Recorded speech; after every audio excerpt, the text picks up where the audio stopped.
Rafting बचाओ।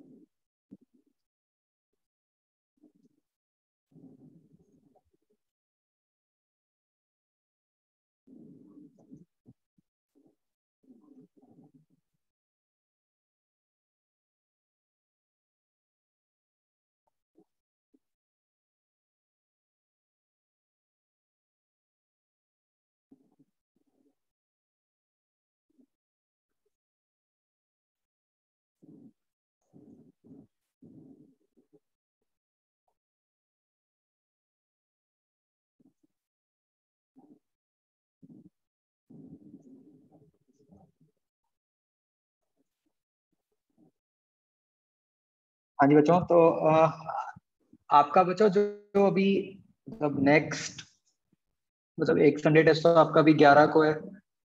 तो उससे अगला टेस्ट होगा ना, अ, मतलब 25 को। That will be advance pattern test. ठीक है, बस सिलेबस आपको एक आध दिन में ही आ जाएगा मैसेज।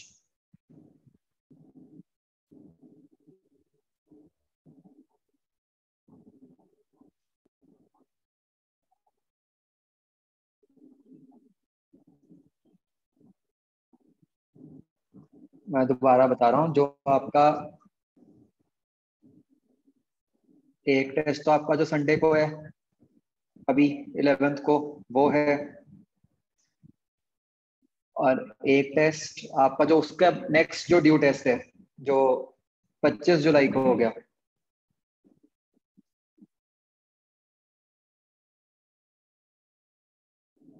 तो वो जो 25 वाला है वो एडवांस पैटर्न टेस्ट है, हो सकता है आपको मैसेज आ भी गया हो।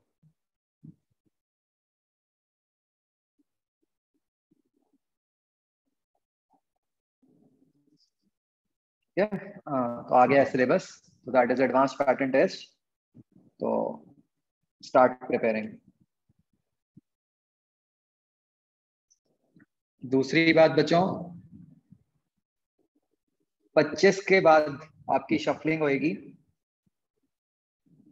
मतलब 25 तक आपके जितने टेस्ट हो चुके होंगे, जितने भी हैं, 5 हैं या 4 हैं या जो भी हैं, उन सब में अगर आपकी एवरेज रैंक, अभी आपको वो भी आपके ग्रुप पे भी आया है मैसेज, कि अगर उसमें आपकी एवरेज रैंक 25 से ज्यादा हुई तो आपका बैच चेंज होगा।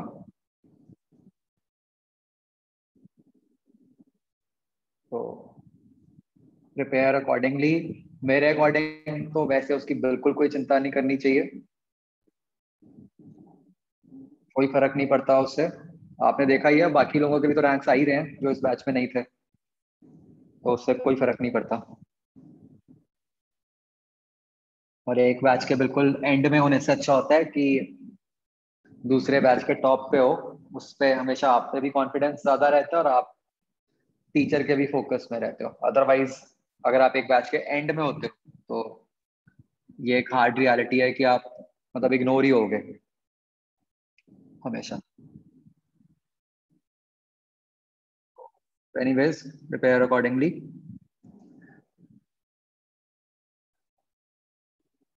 तो अब बच्चों, ये वेक्टर्स वाला आपको आ गया समझ सारा?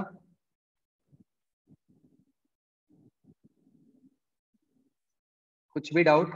मतलब मैं मॉड्यूल तो कर रहा हूँ, थ्योरी में कोई भी डाउट?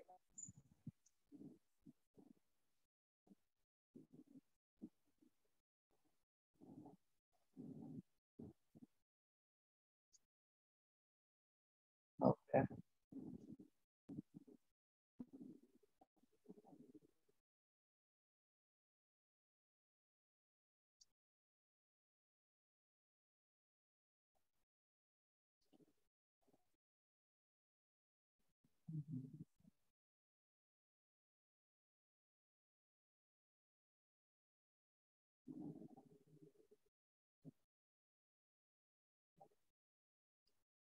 हाँ बच्चों,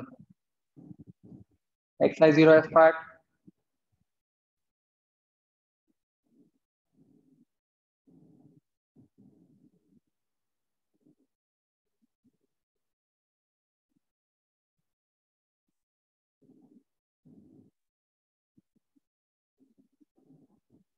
No doubts?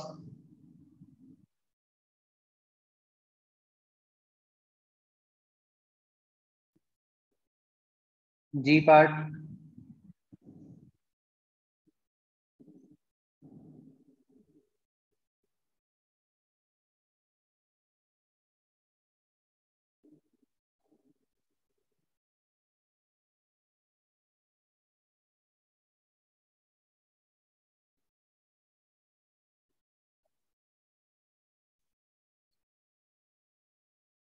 अच्छा 16th क्वेश्चन कैसे किया? Cross product zero.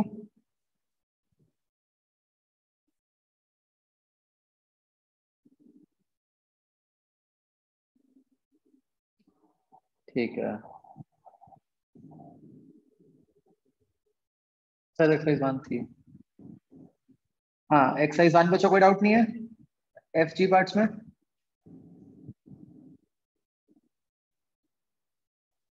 जीरो।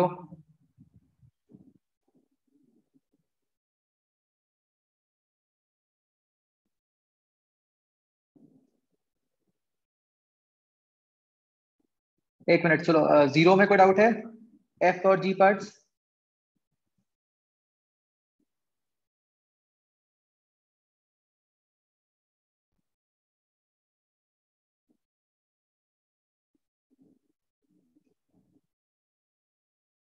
चलो एक्सरसाइज वन।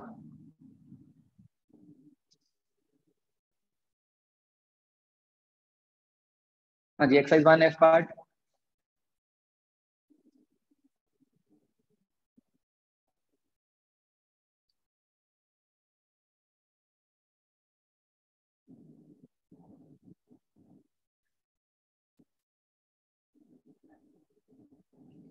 इलेवेंथ क्वेश्चन कैसे सॉल्व होगा? डॉट प्रोडक्ट लो।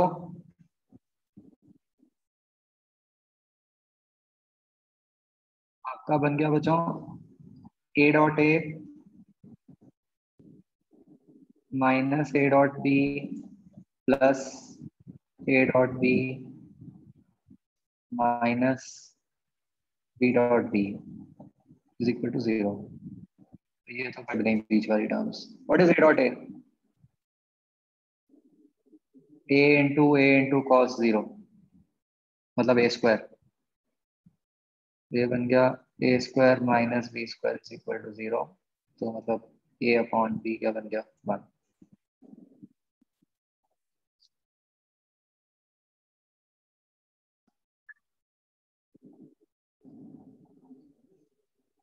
आगे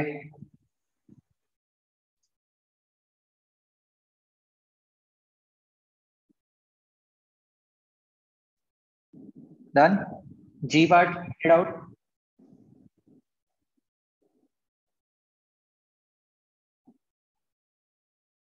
फर्स्ट क्वेश्चन।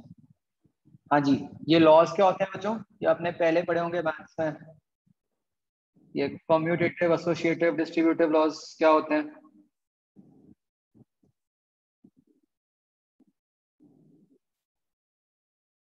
मतलब ये आई थिंक आपके थ्योरी में भी पक्का मेंशन्ड होंगे।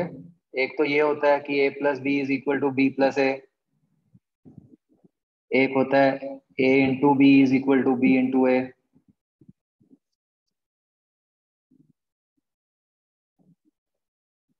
ये वाला तो आई थिंक कॉम्पिटेटिव होता है।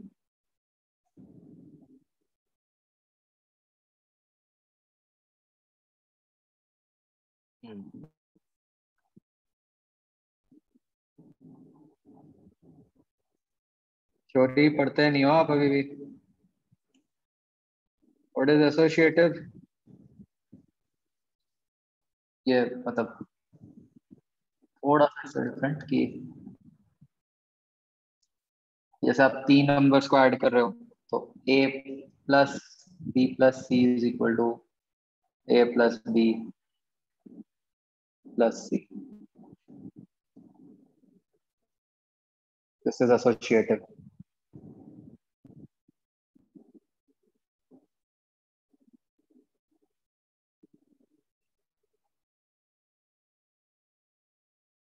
एंड तीसरा जो होता है distributive, that is A into B plus C is equal to AB plus AC.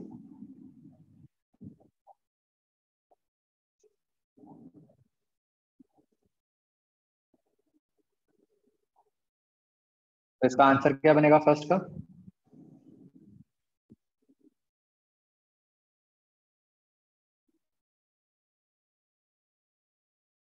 Distributive, क्योंकि ए क्रॉस अगर आप ऐसे लिखोगे A cross B plus C, so you can write it as A cross B plus A cross C. Associative जो है, मतलब associative की तो सेंस ही नहीं बनी ना, क्योंकि एसोसिएटिव में तो सारा सम है, तो क्रॉस प्रोडक्ट में एसोसिएटिव का तो लॉजिक नहीं बन रहा।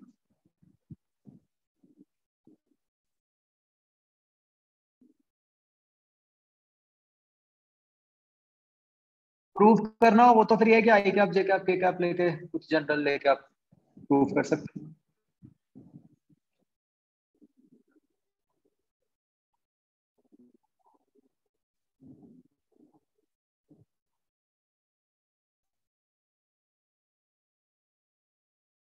आगे बचाओ।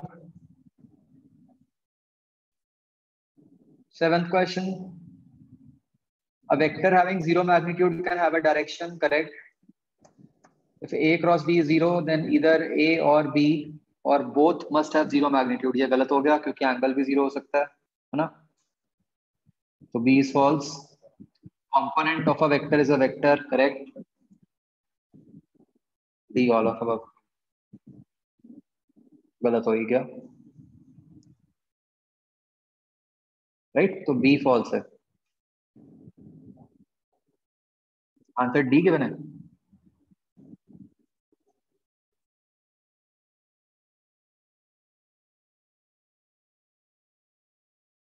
नहीं भाई, ठीक करो, इसका भी यार।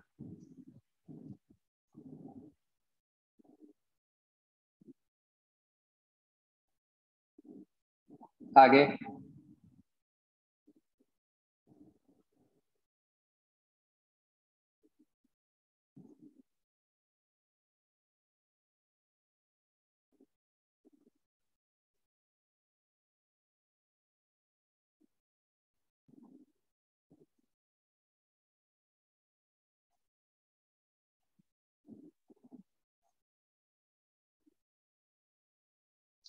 11th क्वेश्चन बच्चों आपको बस सिंपल फिगर बना के करना है, ठीक है? मतलब इसमें कुछ सॉल्व करने की जरूरत नहीं है। आप सोचो कि अगर मैं कोई भी दो ए वेक्टर बी वेक्टर ले लूं, है ना? तो जो ए वेक्टर प्लस बी वेक्टर आएगा वो तो कुछ ऐसा आएगा, और जो ए वेक्टर क्रॉस बी वेक्टर आएगा वो आउट ऑफ प्लेन आएगा, मतलब वो तो जेड एक्सिस के अलोंग आएगा। तो ये ब्लू और रेड के बीच में कितना एंगल हो गया?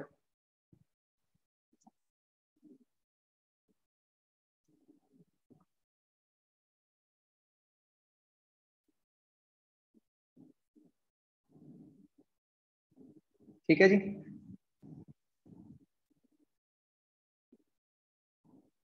क्रॉस प्रोडक्ट जो होता है वो परपेंडिकुलर होता है ना ए और बी दोनों के।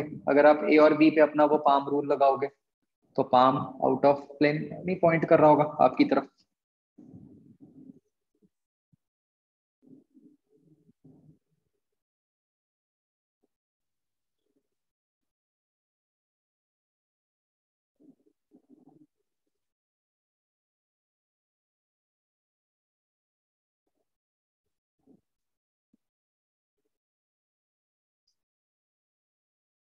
आगे बच्चों,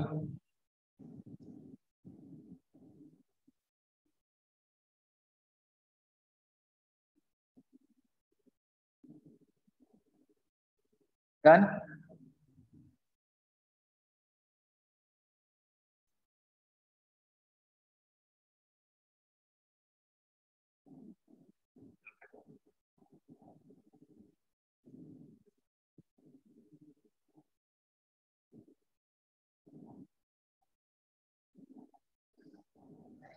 ये बच्चों दो तीन बातें ना नोट कर लो। ये मतलब कहीं ना कहीं आप डायरेक्टली इनडायरेक्टली यूज करते रहोगे। जैसे एक तो यही कि हमने पिछली बार आई डॉट आई के लिए लिखा था।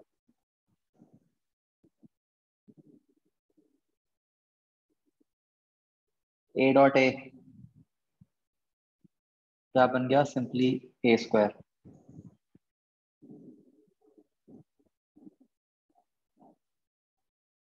ऐसे ही जब हम ऐसे मैग्नीट्यूड निकालते हैं ए प्लस बी का, इसको हम लिखते हैं as root of a square plus b square plus 2ab cos theta. So this can be also written as a square plus b square plus 2a dot b.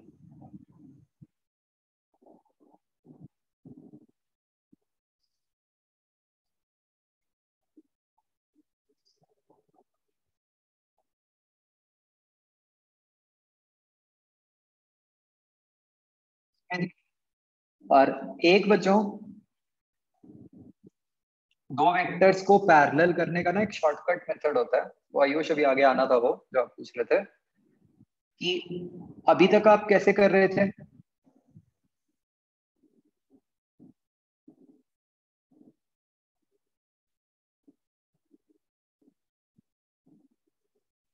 मान लो ए vector is a x आई का plus ए Y जे का plus ए Z के का।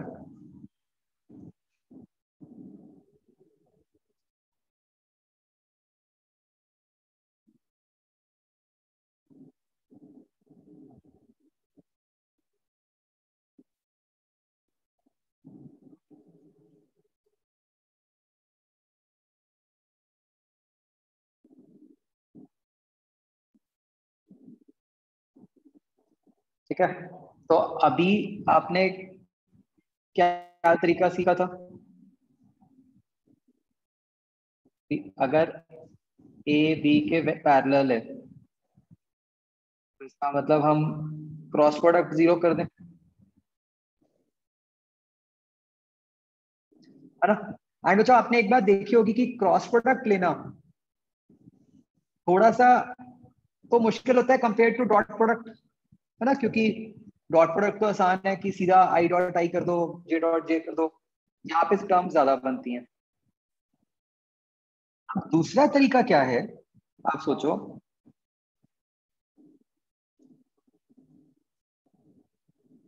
बच्चों याद करो, जब हमने पढ़ा था कि multiplication of a vector with a scalar, उसमें हमने क्या सीखा था कि अगर हम एक वेक्टर को किसी स्केलर से मल्टीप्लाई करते हैं तो हमारे को नया वेक्टर मिल जाता है जो फर्स्ट वेक्टर के पैरेलल ही होता है ना, बस मैग्नीट्यूड में फर्क पड़ता है। तो मैं उसी चीज को यहाँ पे यूज कर सकता हूँ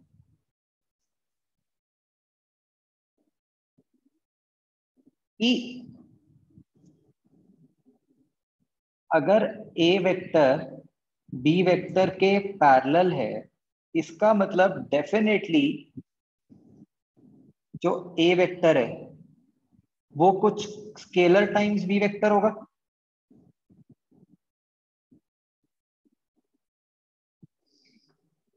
ये मानते हो सारे?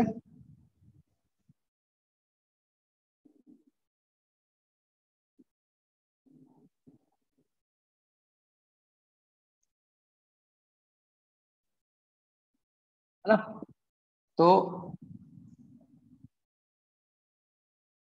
विच मीन्स कि ए एक्स आई का प्लस ए वाई जे का प्लस ए जेड के का इक्वल टू सम के टाइम्स बी एक्स आई का प्लस बी वाई जे का प्लस बी जेड के का। ठीक है ना।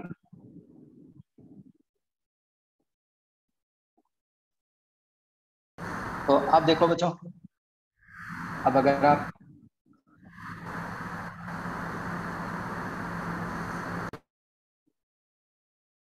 अगर अब आप आई कैप वाली टर्म्स को आपस में कंपेयर करो,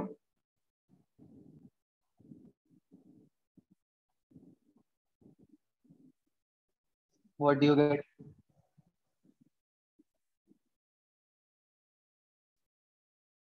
ax is equal to kbx, ay is equal to kby,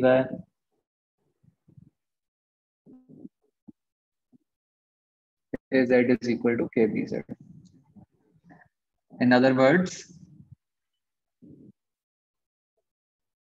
ax upon bx is equal to ay upon by is equal to az upon bz, है ना? मतलब सीधा सीधा बस उनके आई कैप, जे कैप और के कैप वाले कोफिशिएंट्स की रेशो ले लो।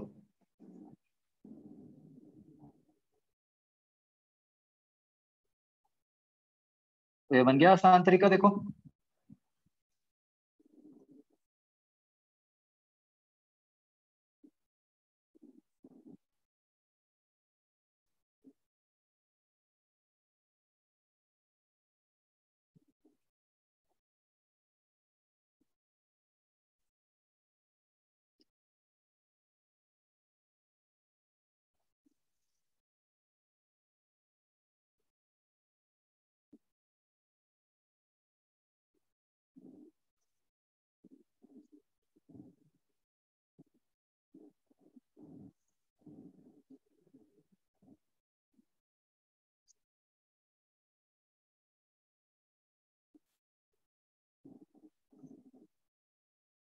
हाँ जी, चलो आगे बच्चों, unit exercise 2।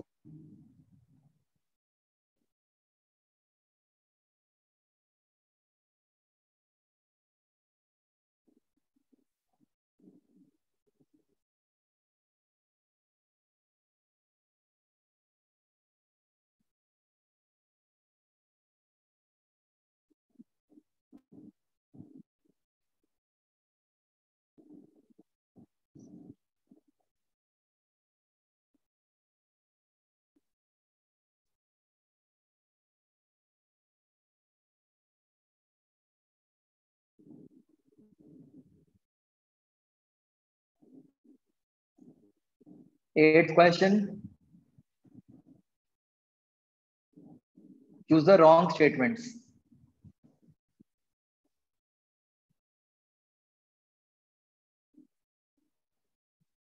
Dimensionally correct equation में भी फिजिकली करेक्ट, ठीक है।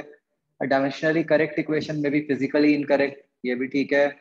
सी, डायमेंशनली इनकरेक्ट इक्वेशन में भी फिजिकली करेक्ट, ये तो पॉसिबल ही नहीं है, तो 8th का सी आ जाएगा।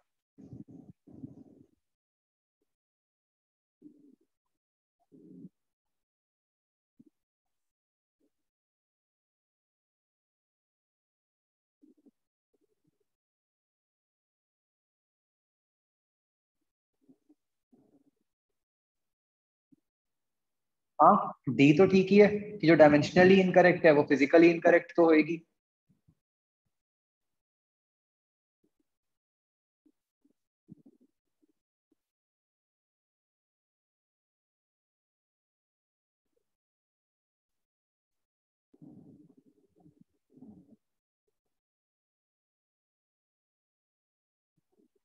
10th में क्या दिक्कत है, सिंपली कंपेयर ही तो करना है कोफिशिएंट्स। हाँ, 8th में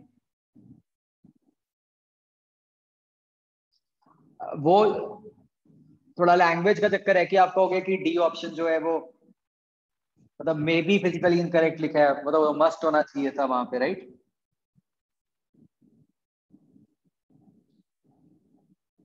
बट वही बेस्ट ऑप्शन देखेंगे हम, है ना? सी तो फिर बेस्ट है ही, है ना?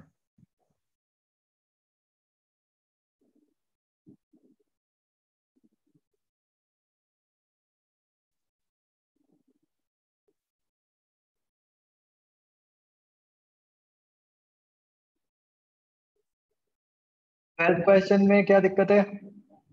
सीधा कंपैरिजन करना है। V is volume in this case, just in case doubt है। pressure, P is pressure, V is volume।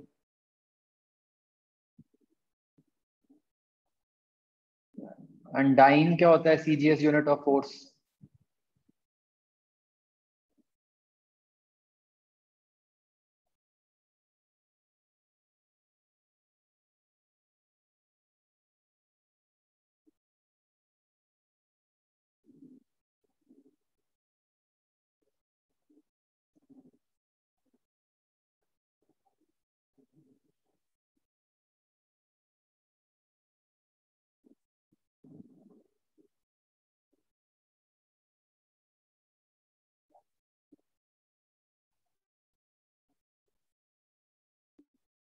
दोबारा करो बच्चों, 20th 21st।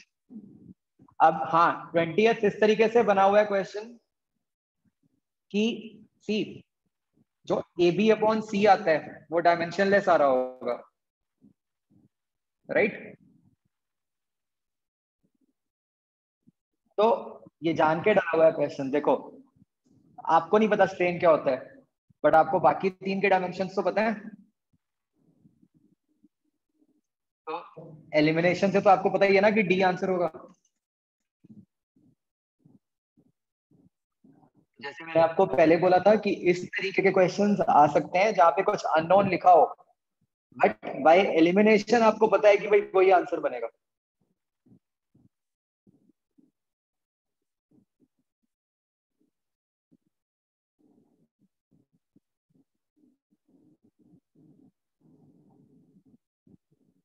आगे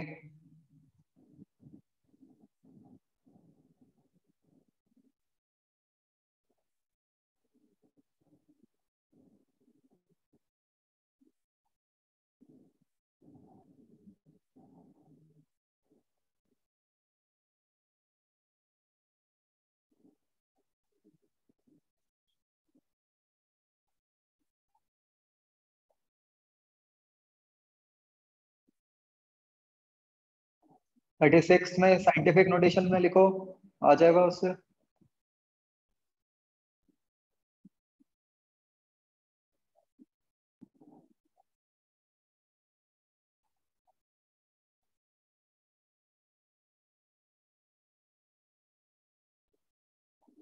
fifty five.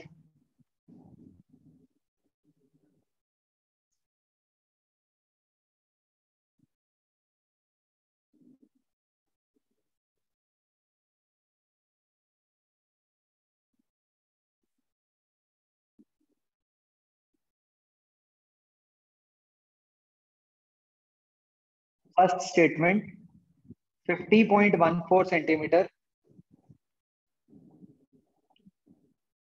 and 0.00025 amperes. The first one has greater accuracy.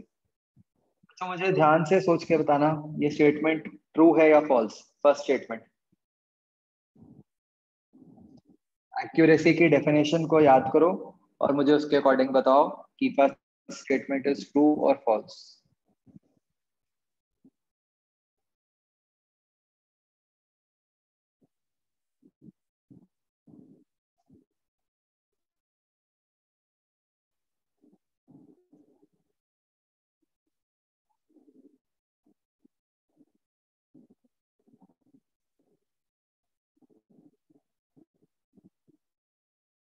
This is false. Why?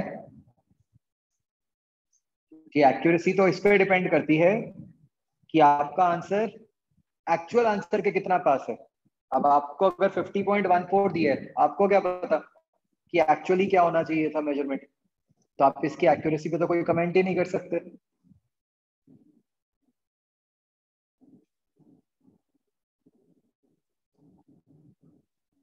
Right?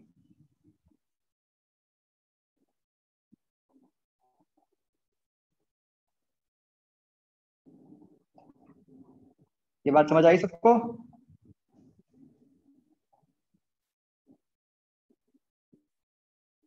And second question, second statement, ये true है false है?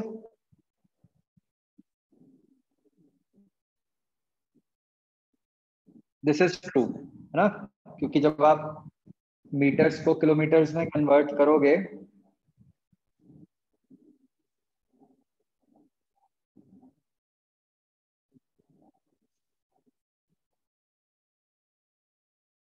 तो कोई decimal place तो आ नहीं सकता।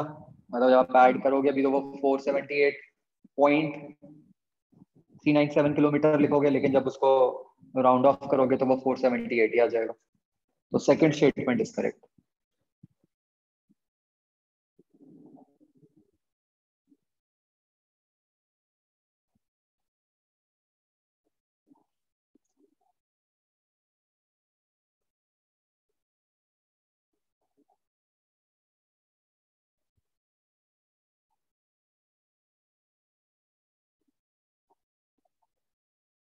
Yes, first one is false because हमें एक्चुअल दिया ही नहीं हुआ।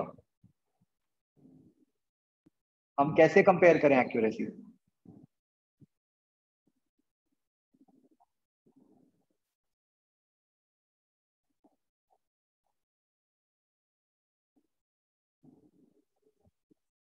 ध्यान से समझो, फर्स्ट वाली इसलिए फॉल्स नहीं है कि आप कहो कि हाँ जी एम्पियर वाली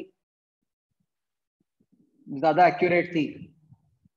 वो इसलिए फॉल्स है कि आप कंपेयर कर ही नहीं सकते जब तक आपको एक्चुअल वैल्यू नहीं पता।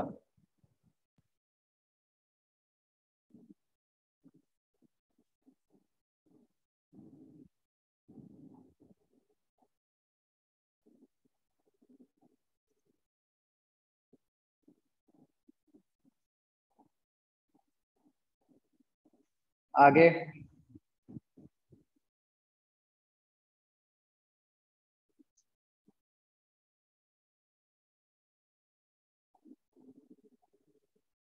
ये 62 हमने सेम क्वेश्चन किया तो हुआ है क्लास में।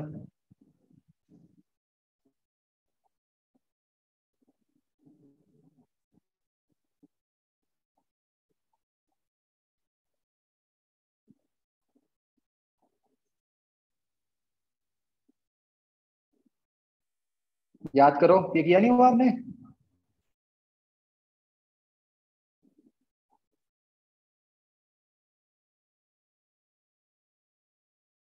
62 भी किया हुआ है, 63 भी किया हुआ है।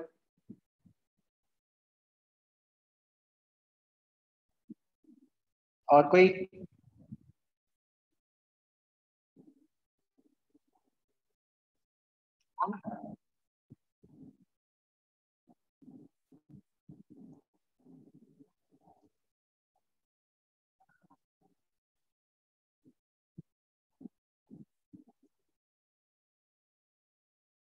बच्चों यूनिट्स एक्सरसाइज 3A में कुछ पेंडिंग है अपना?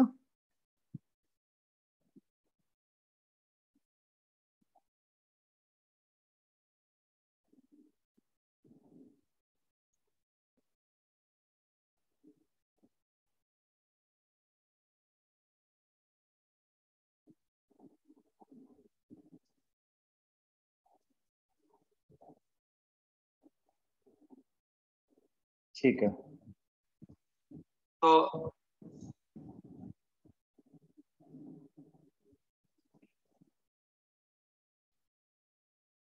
ये बच्चा आपने नेक्स्ट क्लास में ये कंप्लीट कर लेनी है, ठीक है? वेक्टर्स एक्सरसाइज 3A जो भी पार्ट्स बचे हैं वो हम नेक्स्ट क्लास में करेंगे डिस्कस, ठीक है? अभी हम अगला चैप्टर शुरू कर रहे हैं।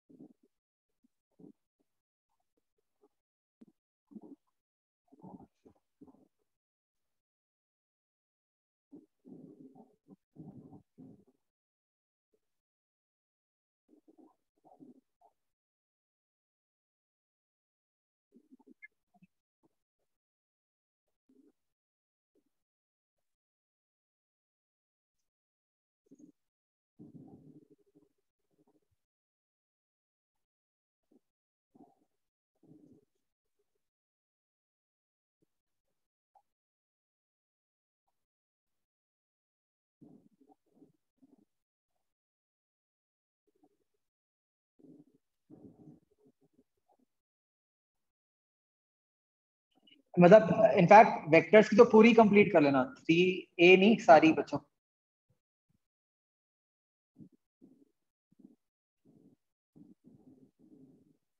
जब ये मैं अभी नहीं करूंगा डिस्कस, अगली क्लास में will discuss this on Friday. तो फ्राइडे तक कंप्लीट करना, ठीक है।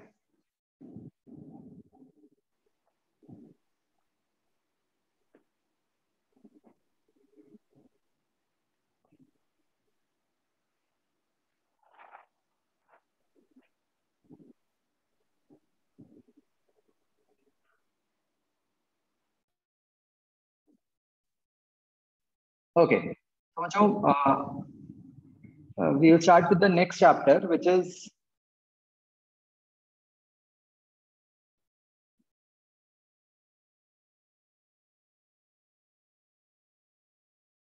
काइनेमैटिक्स 2, या फिर मोशन इन 2 और 3 डायमेंशंस। तो ये आपको याद होगा कि जब हमने पहले ये चैप्टर पढ़ा था, मोशन वाला, तब हमने उसके बारे में सारी प्रॉपर्टीज पढ़ तो ली थी,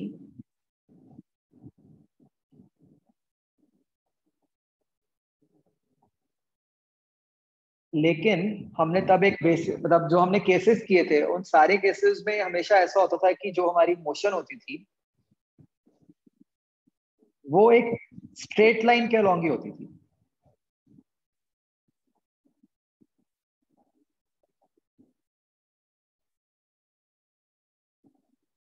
राइट।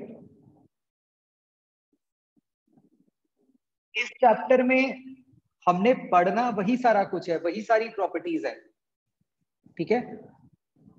कि डिस्टेंस, डिस्प्लेसमेंट, वेलोसिटी, एक्सेलरेशन, सारी की सारी वही टर्म्स हैं बच्चों, graphs, calculus, equations of motion. बस फर्क सिर्फ इतना है कि अब हमने वो रिस्ट्रिक्शन हटा दी स्ट्रेट लाइन वाली। अब हम किसी भी जनरल मोशन के लिए सारी प्रॉपर्टीज को स्टडी कर सकते हैं।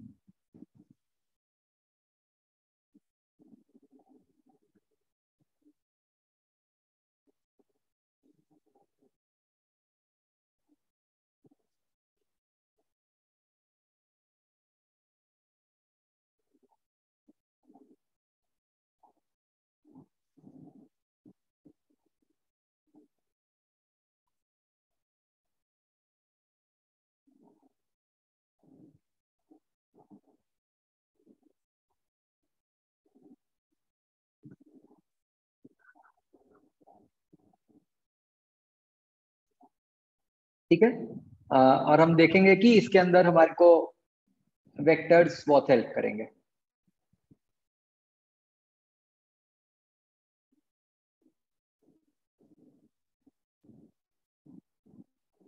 तो बच्चों कोई भी जनरल, आज हम 2D में बात करते हैं, फिर 3D के लिए भी देख लेंगे कि कोई भी जनरल, अब 2D मोशन का क्या मतलब है। एनीथिंग लाइक दिस,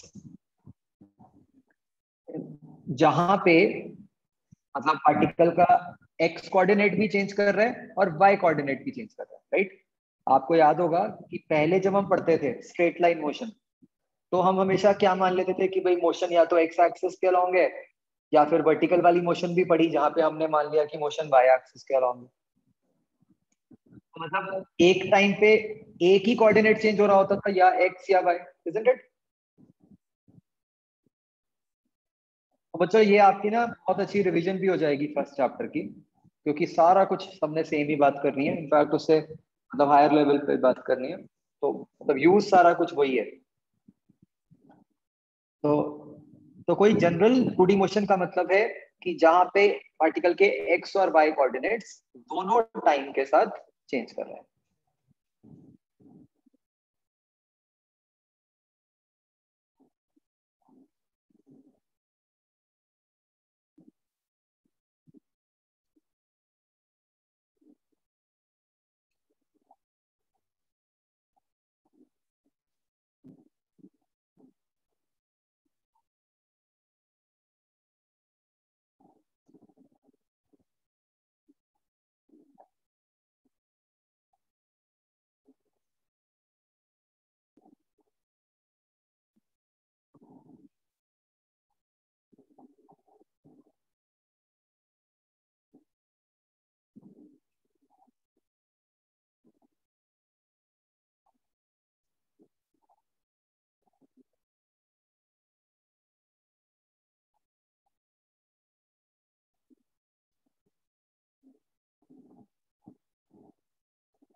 अब बच्चों आपको एक बात याद होगी, या मैंने अभी पता नहीं पिछली क्लास में ही शायद या उससे पिछली क्लास में आपको लिखवाया था कि भाई हमने बात की थी ना कि जो वेक्टर के दो कंपोनेंट्स होते हैं परपेंडिकुलर कंपोनेंट्स, वो एक दूसरे के इंडिपेंडेंट होते हैं, है ना। कल ही बात की थी हमने कि भाई जो एक्स के अलोंग है आ, उसको वाई से कोई फर्क नहीं पड़ रहा, राइट। तो बच्चों उस बात को हम यहाँ पे यूज करेंगे। हमें बच्चों ये बात समझनी है कि भाई एक 2D मोशन में पार्टिकल के एक्स और वाई कोऑर्डिनेट्स दोनों चेंज कर रहे हैं, नो डाउट। लेकिन एक्स डायरेक्शन की मोशन और वाई डायरेक्शन की मोशन दोनों एक दूसरे से बिल्कुल इंडिपेंडेंट है। इसका क्या मतलब हुआ बच्चों कि पार्टिकल का एक्स कोऑर्डिनेट कैसे चेंज कर रहा है, that is completely independent of कि उसका वाई कोऑर्डिनेट कैसे चेंज कर रहा है। उन दोनों में आपस में कोई भी लिंक नहीं है।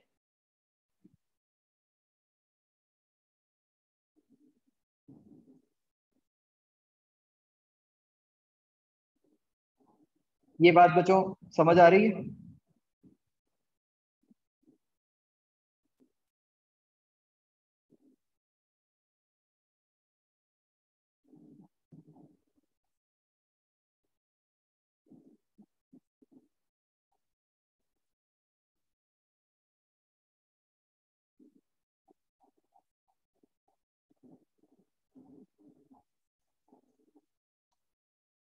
मतलब इसको इनडायरेक्टली बच्चों ऐसे समझो कि ऐसे सोचते हैं बच्चों कि मान लो मैं पार्टिकल के ऊपर एक फोर्स एक्स एक्सिस के अलोंग लगाता हूं, लाइक दिस।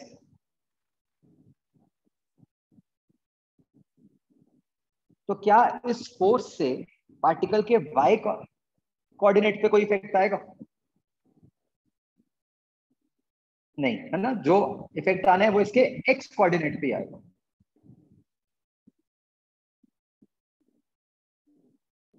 ठीक है। तो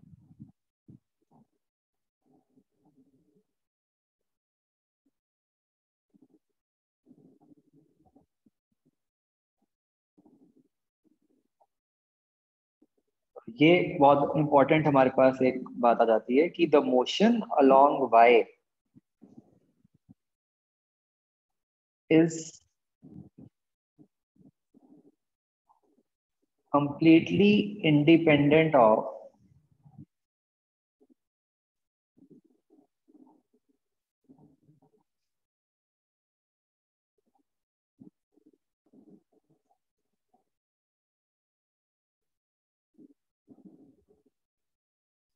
the motion along x।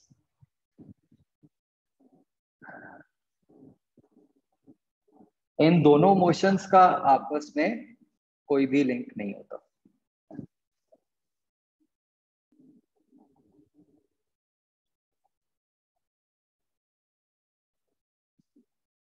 ठीक है।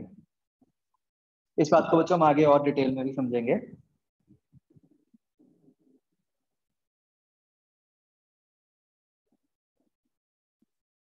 फिर से एक बार समझ लो, मतलब मैं क्या कहना चाह रहा हूँ कि अगर आप एक्स के अंदर धक्का मारोगे तो उससे वाई कोऑर्डिनेट नहीं चेंज हो सकता।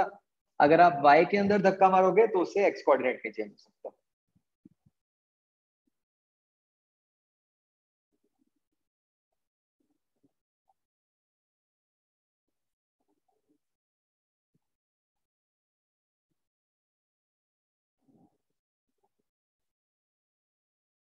तो अब बच्चों आप याद करो कि जो मोशन वाला चैप्टर था वो हमने स्टार्ट कहाँ से किया था, मतलब कौन सी टर्म सबसे पहले पढ़ी थी? डिस्टेंस डिस्प्लेसमेंट है ना। तो हमने डिस्टेंस डिस्प्लेसमेंट से स्टार्ट करके उनको बिल्ड करते गए है ना, कोई टाइम से डिवाइड करके या कुछ भी करके अलग अलग टर्म्स बनाते गए, और फिर कभी इक्वेशंस ऑफ मोशन और सारा कुछ ऐसे हम चलते रहे। यहाँ पर भी हमें ऐसे ही बात करनी होगी कि भाई हमने कहा कि ये कोई मोशन है। अब इस मोशन के लिए भी हमें सारी टर्म्स को पढ़ना है जैसे पहले पढ़ा था। ठीक है, बस अब कह लो कि वो कंडीशन हट गई हमारी। तो हेडिंग दो,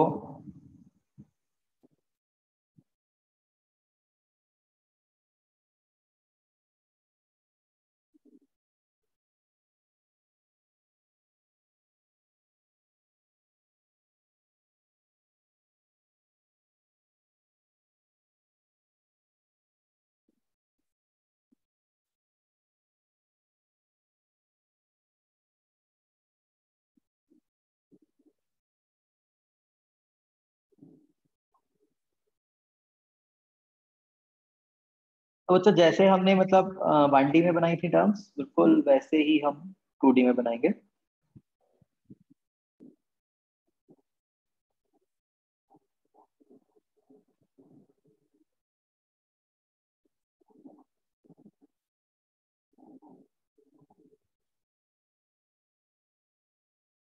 तो जो मान लो पहले पार्टिकल ए पे था और वो ऐसे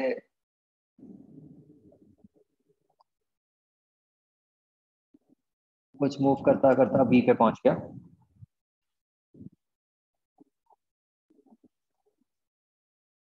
ठीक है, ए के इनिशियल कोऑर्डिनेट्स थे x1 y1। मान लो फाइनल कोऑर्डिनेट्स हो गए x2 y। ठीक है जी। तो अब ए से बी बच्चों डिस्प्लेसमेंट ढूंढने का क्या तरीका होगा?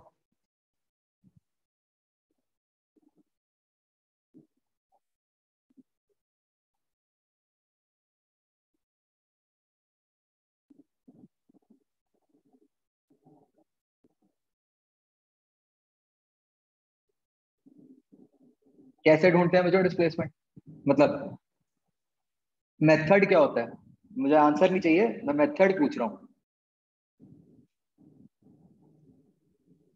कभी भी डिस्प्लेसमेंट निकालने का आपको क्या तरीका सिखाया था मैंने कि क्या करो? स्ट्रेट लाइन ड्रॉ कर दो इनिशियल और फाइनल पोजीशंस के बीच,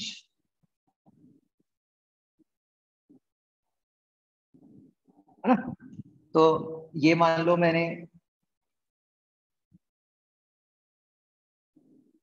ऐसे स्ट्रेट लाइन ड्रॉ कर दी।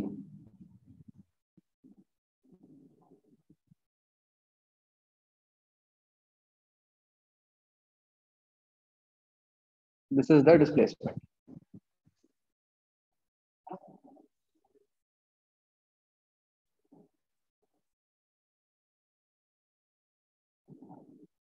तो मुझे ये रेड वेक्टर निकालना है।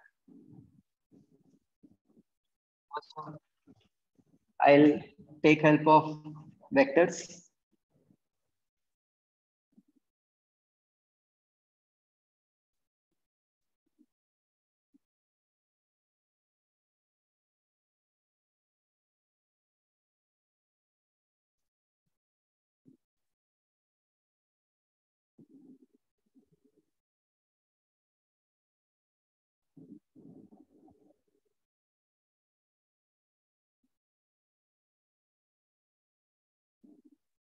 तो बच्चों ये जो डिस्प्लेसमेंट है, this is nothing but A B vector. क्या ये A B vector is it equal to A P vector plus P B vector?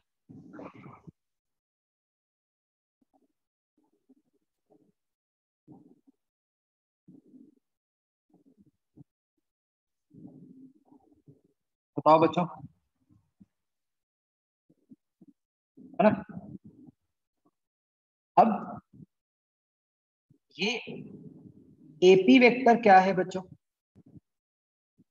मतलब एपी वेक्टर की लेंथ क्या है?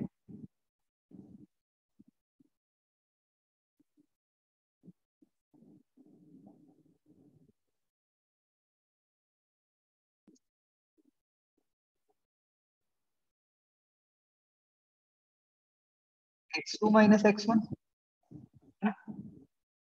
और ऐसे ही पीबी वेक्टर की लेंथ क्या है?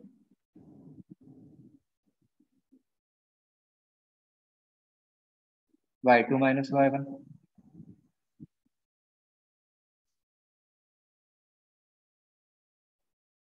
तो this AP vector is nothing but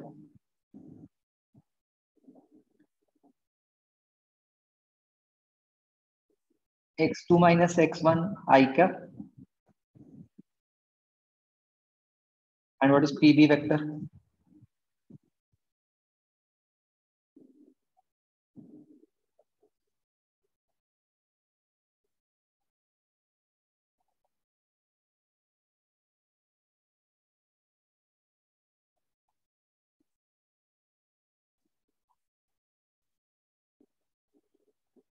y2 minus y1 j cap, sorry.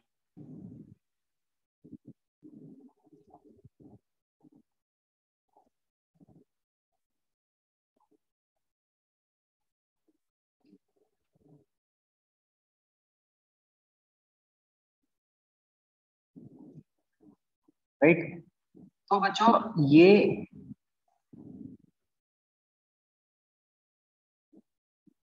मेरा डिस्प्लेसमेंट वेक्टर क्या बन गया? Delta x i cap plus delta y j cap. And मान लो बाई चांस जेड में भी होता तो उसके साथ लग जाता डेल्टा जेड।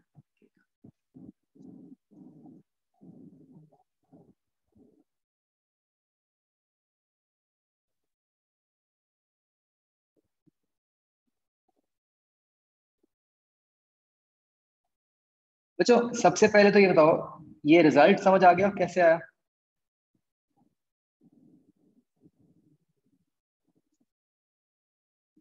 है ना? मतलब मैंने सिंपल ट्राइंगल्स का यूज किया है, चाहे उसको कंपोनेंट्स कह दो चाहे ट्राइंगल लॉ कह दो, जो भी कह दो, वो यूज करके हमने ये आंसर बना दिया। आप समझ रहे हो ना बच्चों? वेक्टर्स पढ़ा होगा तभी हम ऐसे लिख पाते।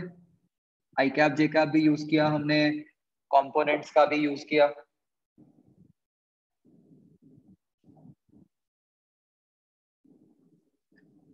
तो ये आंसर क्या बना ये सबको समझ आ गया ना? ठीक है। अब बच्चों हम ये देखते हैं कि let's try to compare this with जो हम 1D में करते थे। ठीक है। तो हमें देखना है बेसिकली कि जो 1D के रिजल्ट्स थे और 2D के रिजल्ट्स थे उनमें क्या किस तरीके का रिलेशन है। ठीक है। तो उससे क्या होगा, आपको आगे वाली भी सारी टर्म्स समझ आनी शुरू हो जाएंगी।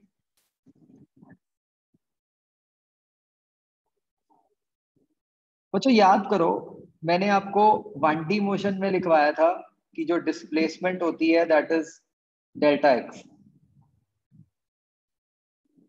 कि भाई अगर आपको पार्टिकल के कोऑर्डिनेट्स पता हैं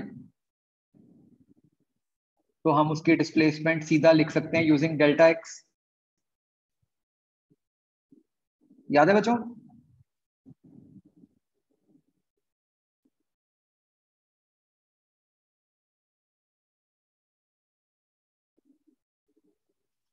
तो अब बच्चों देखो, हमने उसी रिजल्ट को 2D में कैसे कन्वर्ट किया। भाई सबसे 2D या 3D में, तो भाई सबसे पहले तो हमने ये समझा कि जैसे ही हम 2D या 3D में जाएंगे तो वहां पे y में भी कुछ ना कुछ हो रहा होगा, z में भी कुछ ना कुछ हो रहा होगा, है ना? तो तीनों की टर्म्स आएंगी।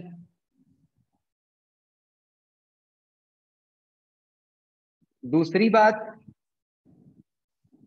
कि अब डायरेक्शंस कुछ भी आर्बिट्ररी हो सकती हैं,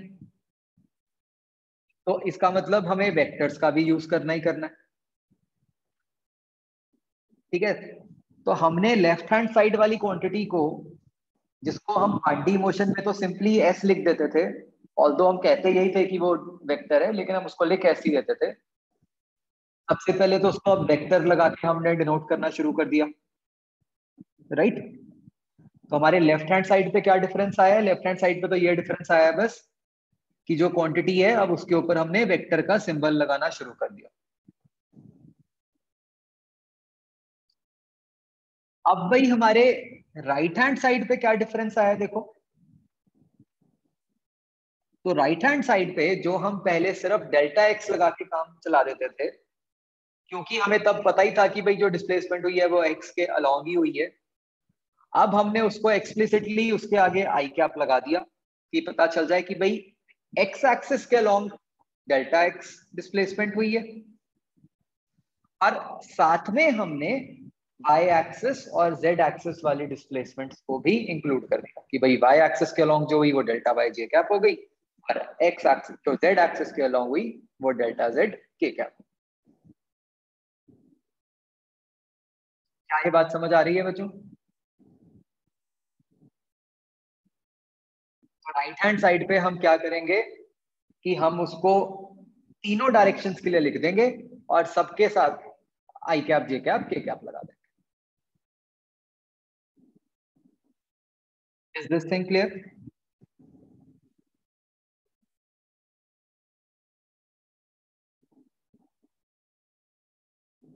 ओके।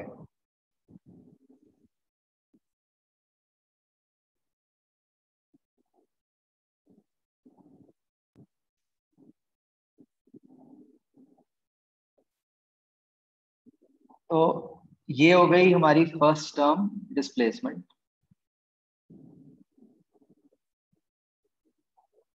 तो आइडली फर्स्ट टर्म पोजीशन होनी चाहिए थी, कोई बात नहीं, इसको पोजीशन को सेकंड लिख लो, कोई दिक्कत नहीं है।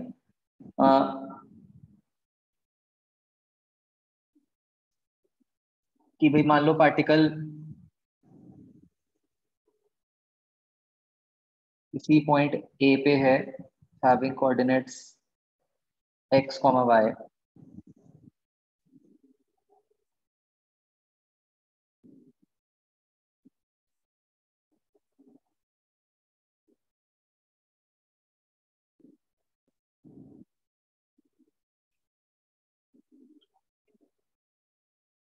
एक सेकंड।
हाँ जी। तो बच्चों मान लो एक पार्टिकल है, वो किसी पॉइंट ए पे है, जिसके कोऑर्डिनेट्स हैं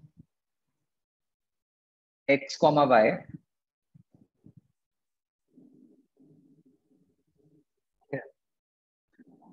तो हम बच्चों जैसे पोजीशन बोलते थे जिसको नॉर्मली, अब हम उसको बोलते हैं एज पोजीशन वेक्टर।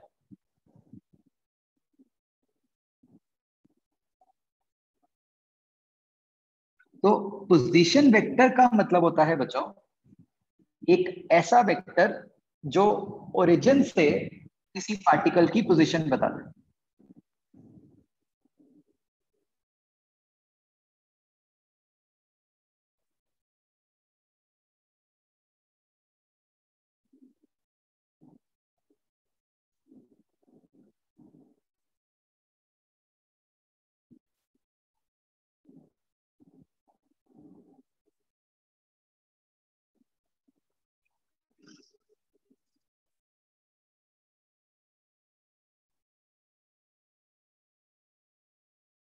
मतलब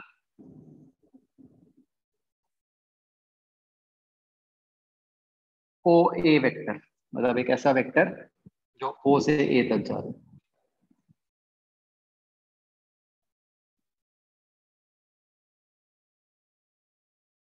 अगर किसी ने वेक्टर्स की थ्योरी पढ़ी होगी, उसमें देखा होगा, वहां लिखा हुआ था पोजीशन वेक्टर, और लिखा था कि टू बी स्टडीड लेटर।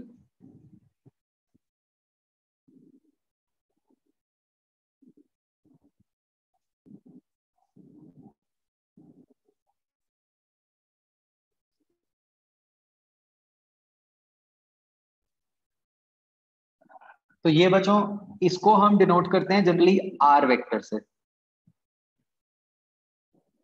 तो ये आर वेक्टर क्या बन जाएगा बच्चों, देखो simply x i cap plus Y j cap,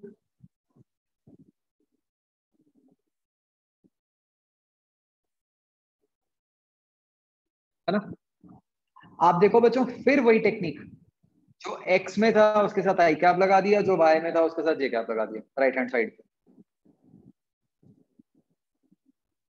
मतलब इसका इक्विवेलेंट सोचो 1D में। 1D में मैं आपको कहता कि पार्टिकल का कोऑर्डिनेट बताओ, तो आप सिर्फ एक्स बता देते। 2D में हमने क्या किया, एक्स बताया उसके साथ आई कैप लगा दिया, वाई बताया उसके साथ जे कैप लगा दिया। थोड़ा सा पैटर्न समझ आ रहा है बच्चों।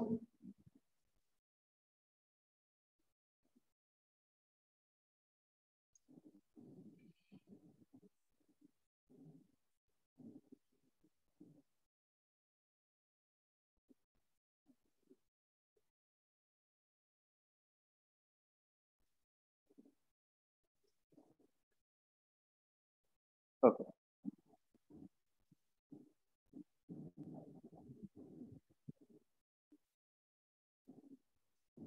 आप देख सकते हो बच्चों कि कैन बी ऑल्सो राइट कि जो डिस्प्लेसमेंट वेक्टर है, इट इज नथिंग बट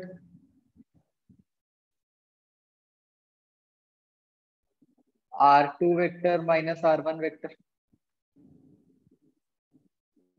जिसको आपने x2 minus x1 I cap plus y2 minus y1 J cap लिखा है। वो क्या बन गया, वो R2 vector minus R1 vector ही बन गया ना।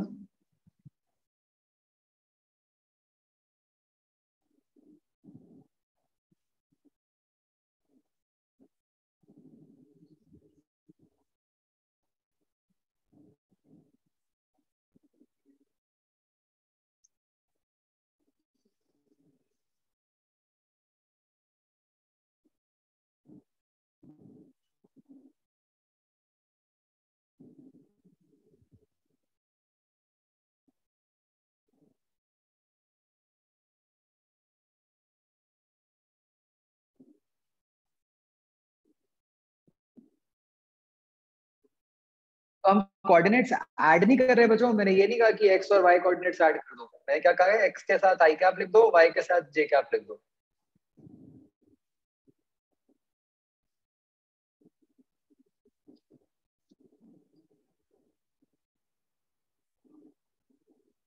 तो ये हमारे पोजीशन और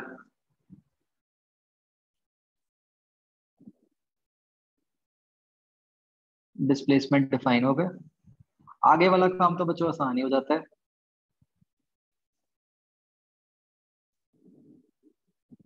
इसके आगे आता है बच्चों वेलोसिटी। वहां पे वेलोसिटी कैसे डिफाइन हुई थी? एवरेज वेलोसिटी क्या थी? Displacement upon time.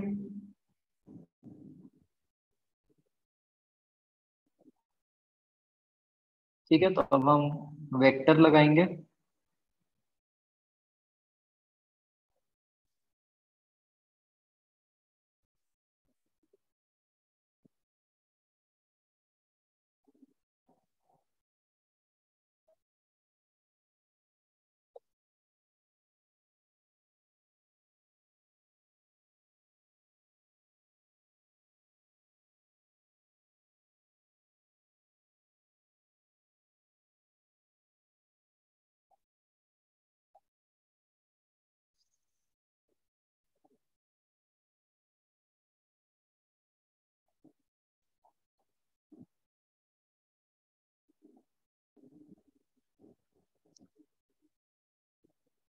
ठीक है ना, तो जो ऊपर हमने डिस्प्लेसमेंट निकाली थी डेल्टा वेक्टर, बस हमने क्या कर देना है, उसको डिवाइड कर देना है टाइम के साथ।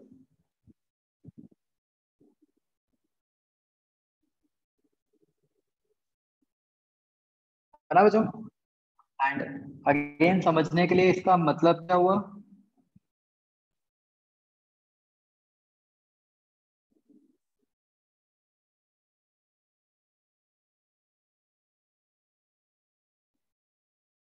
अगर मतलब मैं इसकी भी वैल्यू डाल दूं तो ये क्या बन गया? Delta x by delta t i cap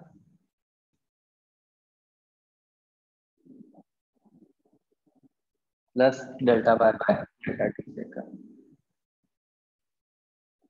फिर से बच्चों देखो क्या किया। जो लास्ट स्टेप है बच्चों, बिल्कुल ऐसे उसको देखो क्या किया। मतलब कैसे सोचना है देखो। मान लो मैं आपको कहता कि पार्टिकल सिर्फ एक्स के अलॉन्ग जा रहा है, तो आप उसकी एवरेज वेलोसिटी कैसे निकालते? Delta x by delta t करके।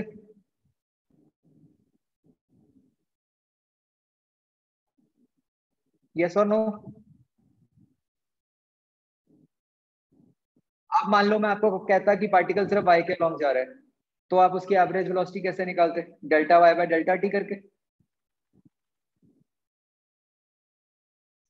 ठीक है, तो हमने अब क्या किया? एक्स के वाला लिख दिया delta x by delta t, उसके साथ आई कैप लगा दिया। फिर वाई वाला लिख दिया delta y by delta t, उसके साथ जे कैप लगा।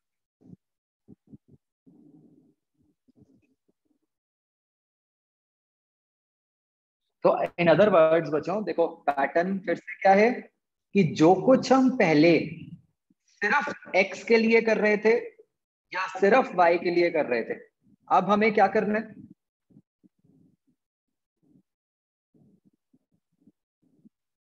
उसको एक्स के लिए करके उसके साथ आई कैप लगा दो, और उसको वाई के लिए करके उसके साथ जे कैप लगा दो, एंड इफ रिक्वायर्ड उसको जेड के लिए करके उसको के cap.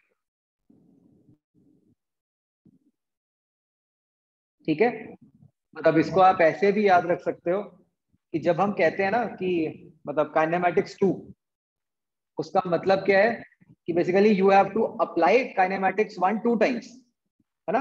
Once along x and once along Y.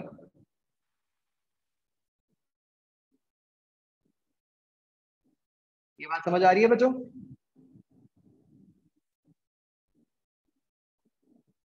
इस तरह सोचोगे ना तो आपको ये चैप्टर में कुछ लगेगा ही नहीं, मतलब आपको ऐसा लगेगा कि हम तो कुछ ही रिवाइज कर रहे हैं, बस साथ में हमने ये आई कैप जे कैप टर्म्स एक्स्ट्रा लगा दी।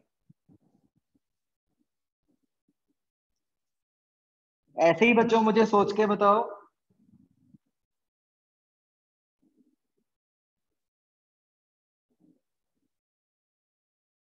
इंस्टेंटेनियस वेलोसिटी क्या होगी?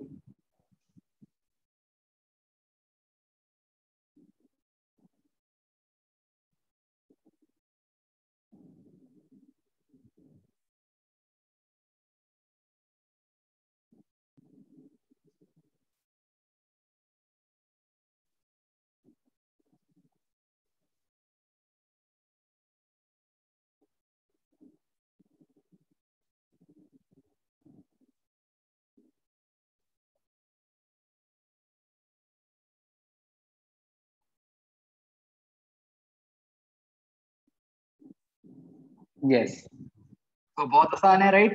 क्या करना है, एक्स के अलॉन्ग इंस्टेंटेनियस वेलोसिटी निकालो। क्या करना था, dx बाई dt।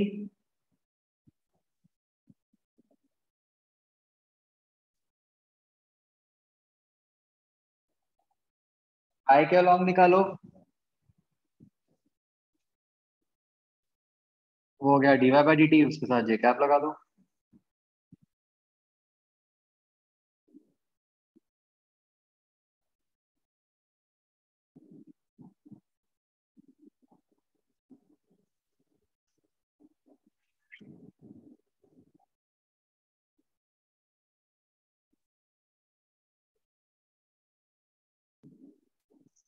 आगे समझ बच्चों।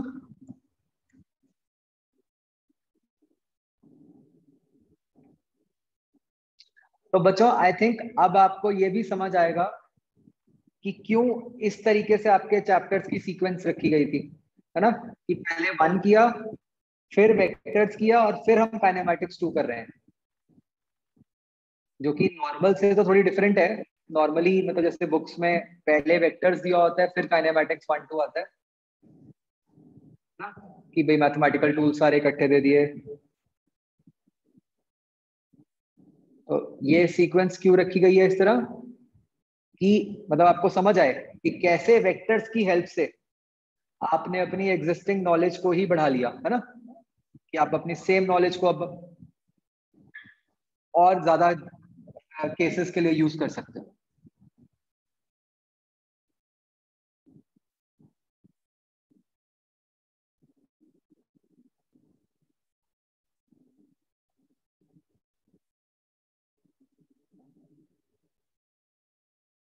अब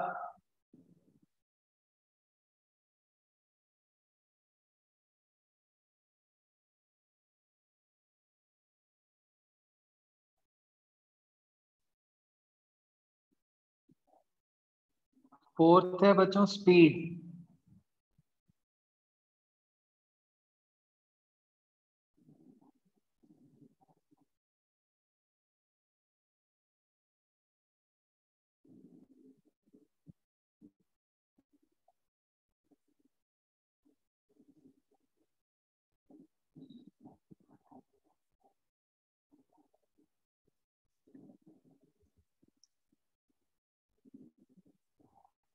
बताओ बच्चों स्पीड क्या होता है, स्पीड का इंस्टेंटेनियस वेलोसिटी के साथ क्या रिलेशनशिप होता है।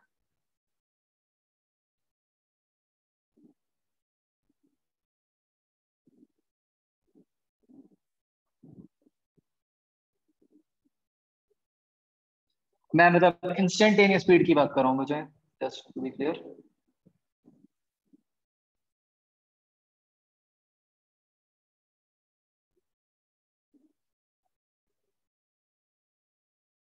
अच्छा बच्चों, आपने एक बात ऑब्जर्व की होगी, मैंने ना डिस्टेंस के बारे में कोई बात नहीं की, और वो हमसे बच्चों पूछा भी नहीं जाएगा, क्योंकि डिस्टेंस की डेफिनेशन तो वही रहती है कि लेंथ ऑफ पाथ ट्रैवल्ड। वो निकालना मुश्किल होता है, जैसे अभी ये ए से बी जो कर्व दी हुई है, तो वो उसकी लेंथ निकाल पाना बहुत मुश्किल है ना, कोई डायरेक्ट तरीका नहीं है हमारे पास, तो इसलिए वो पूछा भी नहीं जाता। समझ रहे हो बात।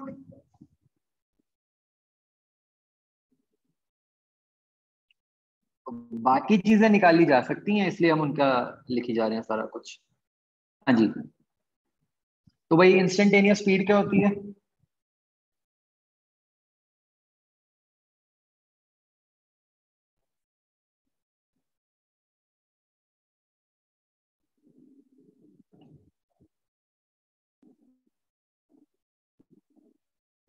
It is magnitude of instantaneous velocity. ये नहीं कहना भाई किसी ने कि सेम एज इंस्टेंटेनियस वेलोसिटी, बिल्कुल गलत। It is magnitude of instantaneous velocity, है ना। अब एक वेक्टर का मैग्नीट्यूड क्या होता है।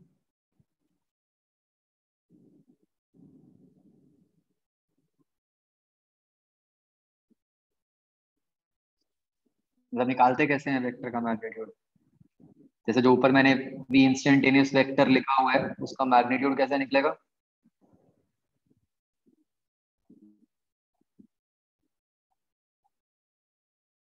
Root of dx by dt whole square.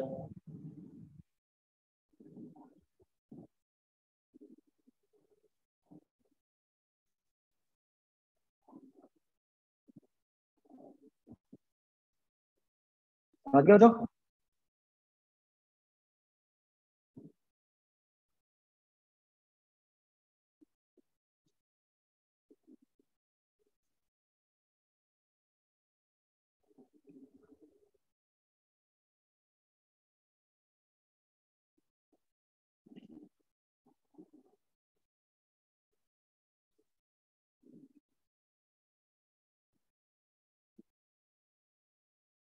Okay, तो आगे बढ़ने से पहले एक बार आपको मतलब बता देता हूँ बच्चों कि इसमें क्वेश्चन कैसे आएगा।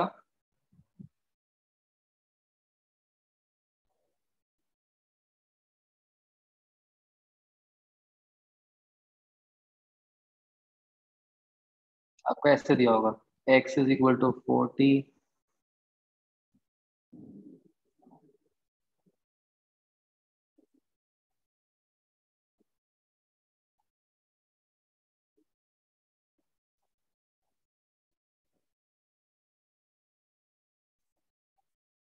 y is equal to 80 minus 20 square.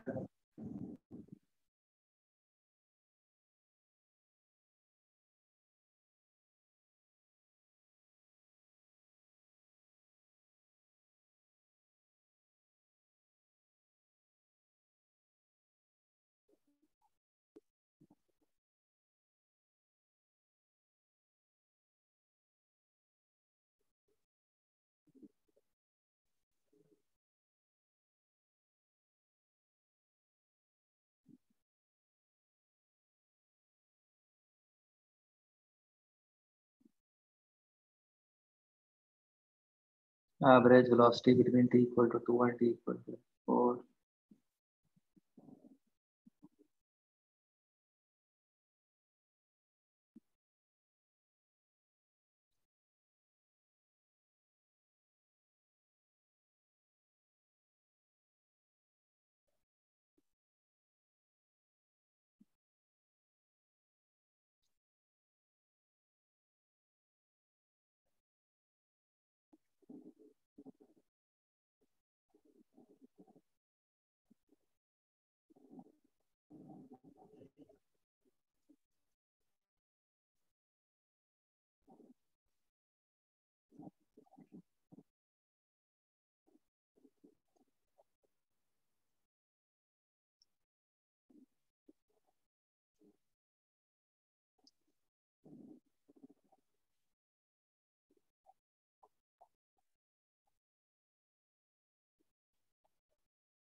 अच्छा, आप एक बात ये समझ गए होंगे कि इसको ऐसे लिखा जाए, या मैं ऐसे कह देता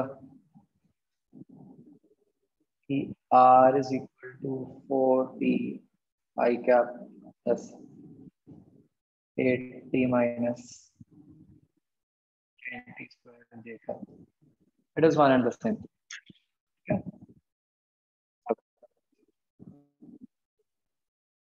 इसमें कोई फर्क नहीं है।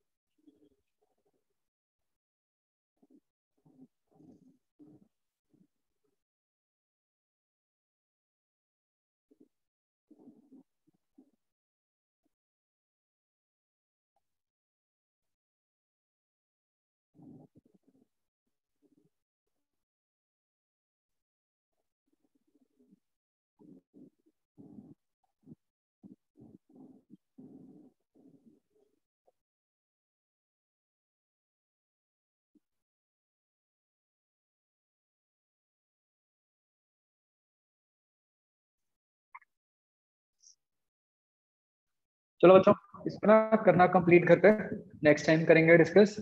और बाकी अपना वो वेक्टर्स वाला काम कर लेना कंप्लीट, ठीक है। इसका फिलहाल कोई होमवर्क नहीं है, बस इसके नोट्स को रिवाइज कर लेना, राइट। चलो, ओके बच्चों देन।